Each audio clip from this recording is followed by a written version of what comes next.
أهلا وسهلا بكم متابعين مشاهدين بين سبورت، نرحب بكم في حلقة جديدة من الكلمة الأخيرة، حيث النقاش والحوار مستمر لانعكاس هذه النسخة المونديالية المثيرة والممتعة. في تفاصيل نرحب في نخبة من الصحفيين: بدر الدين الإدريسي ونبيل التليلي، مساعد العصيمي، صابر الغراوي. أهلا وسهلا بكم جميعا ومساء الخير. مساء الخير زميلي المشاهدين، مساء الخير أصدقائي وزملائي، مساء الخير لكل المشاهدين الكرام، مساء السعادة، مساء الفرح، فرح شعب وسعادة وطن. وأيضا بعد ما كان المغرب أول منتخب يفتتح للعرب انتصاراتهم المونديالية، ها هو المغرب يكون أول بلد يتقدم إلى الدور الثاني. إن شاء الله نتمنى أن من سيأتي بعدنا أيضا يشرفوا كرة القدم العربية. مساء التأهل في النسخة المونديالية السابقة هنا في قطر، عشنا أفضل نسخة مونديالية تاريخية ورددنا في كل دور إلى وصول إلى مربع ذهبي تاريخي ديما للمغرب، واليوم نردد نفس الأمر. أول متأهلين المغرب ونقول سيروا سيروا يا الأولاد. هذه الفرحة وبالانتصار بالأربعة المغرب أول المتأهلين، ودائما من يردد ما زال والمغاربة ديرونية ما زال في البطولة استمرار وتأهل، وهذا هو الأهم. طبعا هناك نية معقودة على أن تتواصل الإنجازات وتتواصل الأفراح، يعني من قطر 2022 إلى أمريكا 2026. أعتقد جسر ممدود يمشيه أسود الأطلس على بساط من السعادة ليحققوا أحلام شعب بالكامل. لا أتصور على أنه أنا أريد أن أحتفظ بما هو جميل، بما هو إيجابي من هذه المباراة بالذات، لأن أولا هي مباراة عبور إلى الدور الثاني. صح أننا هذه المرة اختلف الأمر عنه في مونديال قطر، أننا نعبر كوصيف لبطل المجموعة وليس كبطل للمجموعة في المركز الثاني. لكن دعني أقول لك أن مباراة هايتي كانت مباراة صعبة جدا، وقد قدرتها كذلك لأنك واجهت منتخب متحلل من كل الضغوط النفسية، أراد أن يضع له بصمة في هذا المونديال، وقد أرانا ما أرانا خلال الجولة الأولى، نتيجة أن المنتخب المغربي لغاية الأسف الشاري لم يواجه المباراة بما يكفي من التواضع، بمعنى أنه لم يقدر المنتخب الهايتي حق تقديره، وبالتالي أنه اضطر أنه يتأخر في مناسبتين ويعود في النتيجة. الإشادة عدم الاستسلام والرغبة، صح؟ طيب العودة في النتيجة دائما أمر جيد، لأنك لما تحقق المنتدى ترجع أنت متأخر بهدف وترجع في النتيجة بهدف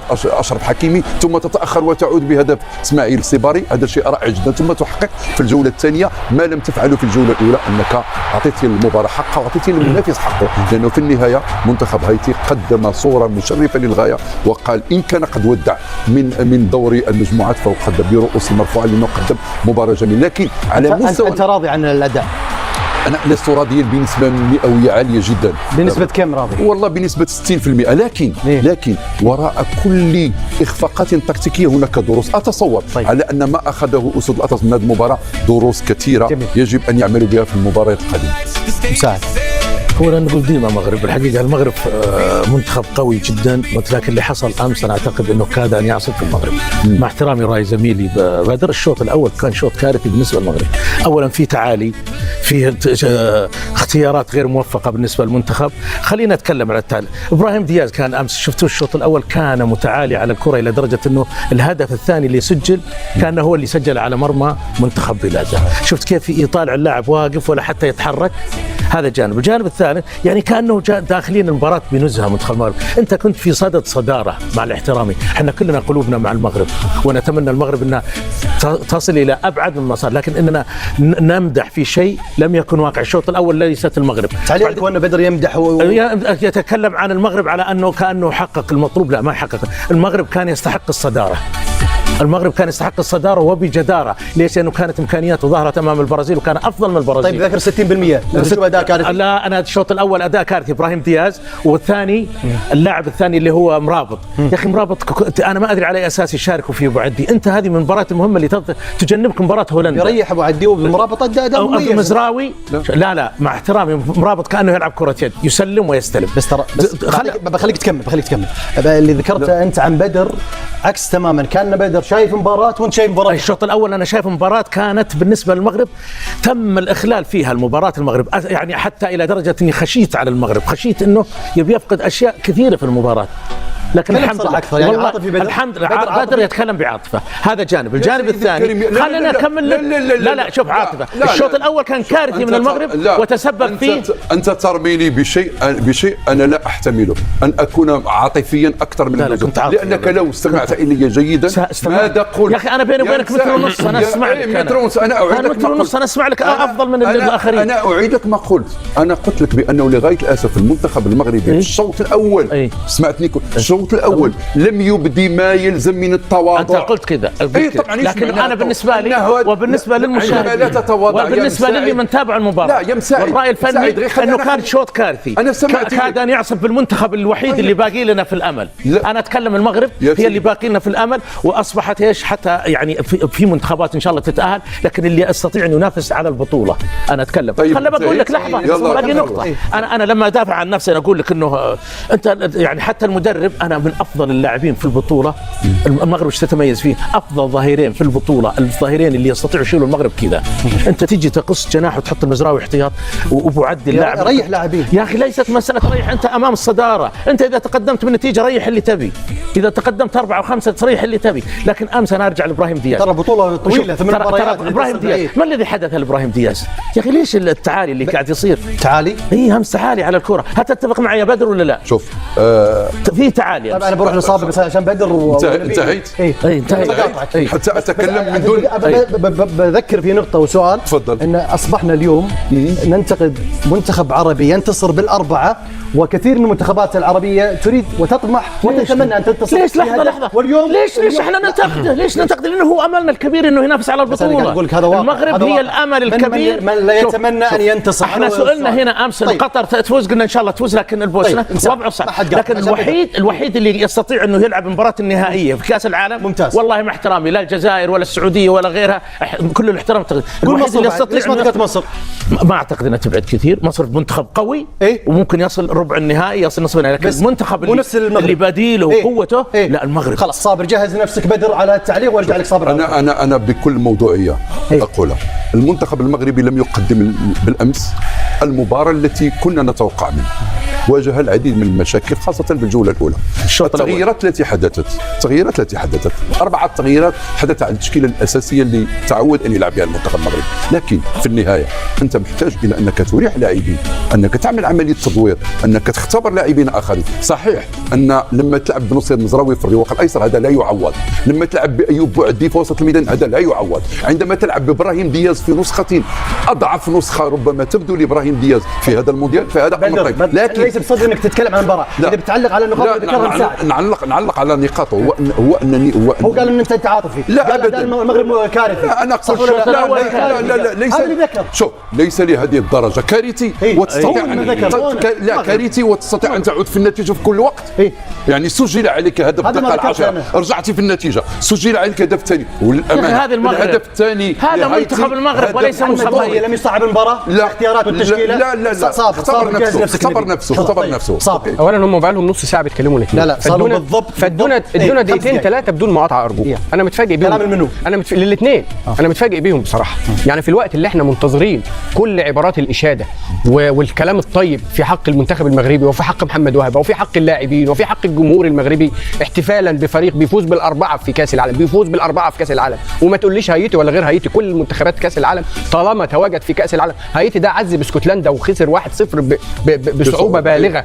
هايتي ده عنده لاعبين قادرين على احداث الفرق في اي وقت، متحررين من كل الضغوط، بيلعبوا كوره مفتوحه. اسمعني يا مشاري بس شوف انت دلوقتي انت في كاس عالم عايز تخرج باقل الخسائر الممكنه واكبر المكاسب الممكنه.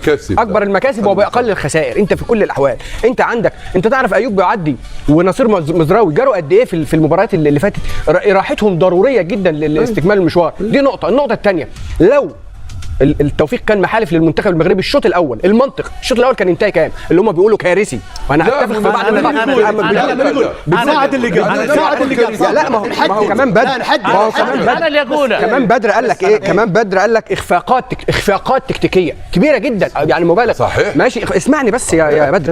الشوط الاول دقيقتين 3 الشوط الاول لو المنطق ولو الفرص اللي اتيحت للمنتخب المغربي كان ممكن ينتهي الشوط الاول 3 أو 4. كنا ساعتها هنقول ايه لو كان الظروف حلفت؟ الهدف اللي خبطت في ظهر في ظهر ياسين بونو، في ظهر ياسين بونو ودخلت. يعني سوء حظ مع القذيفه الاستثنائيه الغير طبيعيه اللي حصلت. بتتكلم يمكن الاستثناء الوحيد في كلامهم الجزئيه ما بين اخفاقات بدر وما بين تعالي يعني تعالي ابراهيم دياز وتسجيل بدر. انا شفت تعالي الجزئيه الوحيده اللي اتفق معاهم فيها ابراهيم دياز، اما باقي المنظومه وباقي اللعيبه دياز بس فقط لا غير. ابراهيم دياز بالفعل كان علامه استفهام كبيره، انما ما ينفعش الخص 5 دقائق انت مو متفق معاه، ما ينفعش الخص بس بجزئيه واحده. طبعا لان هم فعلا اهالوا التراب على ما قدموا المنتخب المغربي. لا يا اخي مو كذا، لا يا رجل، احنا نطمح لاكثر. انت بتنافس مين على الصداره؟ انت بتنافس مين على الصداره يا مشاري؟ انت بتنافس البرازيل. البرازيل في النهايه تفوقت عليك. تقول مو صحيح؟ البرازيل تفوقت عليك نبيل ايه بفرق اهداف. انت فايز بالاربعه، انت فايز قبل كده على اسكتلندا، انت متعادل قبل كده مع البرازيل. بس المغرب وصل للمربع الذهبي بالنسبه هو ذات امالنا وطموحاتنا. انت على نفس الطريق، انت ما خرجتش يا حبيبي. منتخب عالمي يا حبيبي، احنا دلوقتي نشد على ايديهم. برافو عليكم وهايلين وكنتم رائعين وكانوا رائعين بالفعل عشان خاطر نواصل. يعني ما ننتقد. لا مساعد بس عشان خلصت مش بالصوره دي. لا نروح نبيل. يعني سبحان الله، يعني هو اللي ذكر مصر انه ما توصل للمغرب، ما ذكرت ولا علقت على النقطه. احنا ما بنتكلمش على لا هو ذكر لا هو بيقول لك مصر ما توصلش للنهائي. ومين قال ان لا ما راح تسوي نفس اللي سوته المغرب. لا كمل عطفا على العالم. نبدا احنا في الادوار الاقصائيه. هذا قصد مساعد. المنطق انه حظوظ المغرب افضل من حظوظ مصر. لكن انا اقول انها تعبر الى الادوار الاقصائيه، الى دور 32 صعب. لا مصر لا مصر ممكن ان شاء الله. هذا قصد نبيل تفضل. هذا هذا في بدايه يعني اليوم صرنا ننتقد في منتخب في مجموعه فيها البرازيل متأهل الثاني، تعادل مع البرازيل ومحقق 2 فوز وفايز بالأربعة. نبحث عن انتقادات. عن أي انتقادات تتكلموا؟ امتحان يعني عادي، تلميذ بيجي امتحانات يعني مختلفة. التلميذ المميز هو اللي يعدي كل امتحان ويتفوق وينجح في كل امتحان. نجيو نتكلموا على منتخب متأهل ومحقق ولا هزيمة الحمد لله وماشي يعني ماضي قدمه. نجيو اليوم نبحثوا عن انتقادات وفلان ما لعبش وفلان كذا وفلان كذا. لا خليني ما حد بحث يعني. لا هذا منتخب صاير يحمل امال الكره العربيه. العشم يعني صح. عشم مساعد ما قاطعك مساعد. يعني نبيل انت اليوم خلينك ساكت ولا مجال اتاحت الفرصه مساعد قاطعك. تفضل يا نبيل. يعني بصراحه انا ما كنت ننتظر انه نبداوا الحلقه باشاده بالمنتخب العربي بغنى يا راجل، بغنى وفرح بالضبط. يعني كنا ننتظر في اغنيه من بدر ختامها مسمع صح. يعني كنا ننتظر في طبعا. انت اخر المتحدثين فيها جزئيه صح. تكلم بصراحه اكثر. تفسير كلام ما ذكر مساعد في خطا كارثي واخفاقات تكتيكيه من بدر. شنو لا كثير عليهم انا بصراحه كنت ننتظر ونأمل في مقطع صغير من عند بدر يسمعنا بدر يعني بمناسبة تأهل المنتخب المغربي، وإن شاء الله التأهل هذا جي أشياء أخرى. الجماهير يعني خلنا برد عليه. لا ما في تحت فرصة.